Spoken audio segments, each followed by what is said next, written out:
Today, we're digging into a fascinating ancient prophecy. It's all about what happens when pride goes completely unchecked, and it leads to this incredible, stunning reversal of power.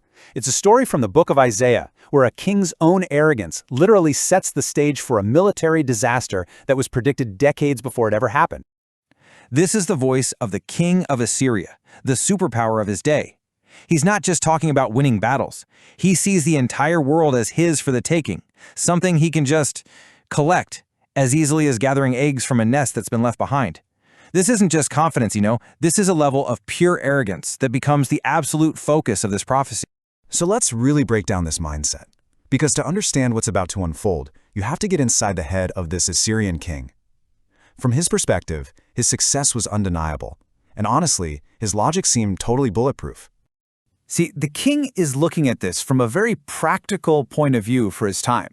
He's already rolled over nations that had their own powerful gods, their own idols. So in his mind, Jerusalem is just the next domino in the line.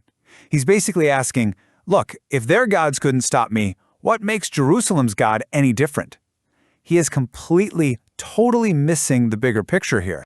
And notice who gets all the credit. It's not his gods, it's not fate, it's all him. My strength, my wisdom, my strategy. This total and complete self-reliance is what the prophecy calls his stout heart, and it's the very thing that is about to be judged. And his claims are just incredibly bold. He doesn't just see himself as a conqueror. He thinks he's creating a whole new world order.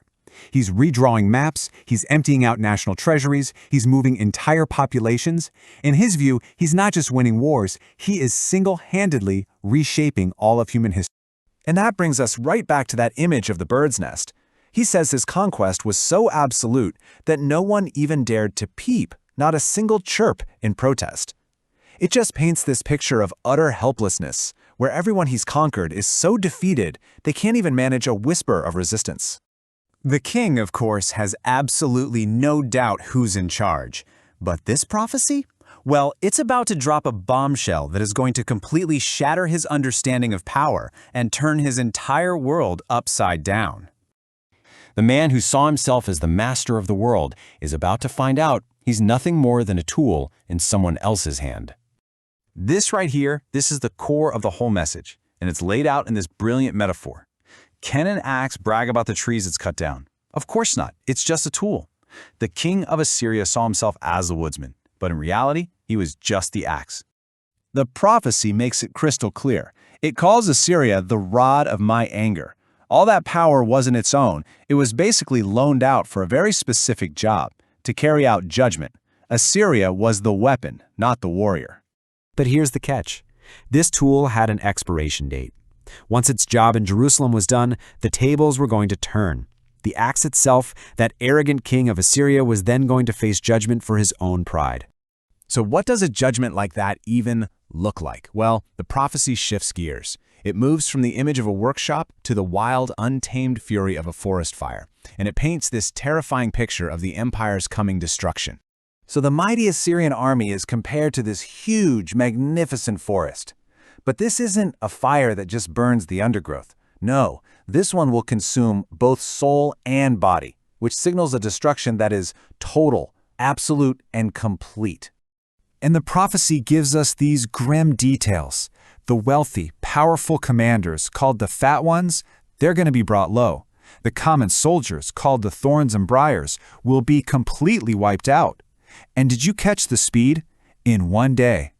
This isn't some long, drawn-out war. This is going to be a sudden, shocking catastrophe.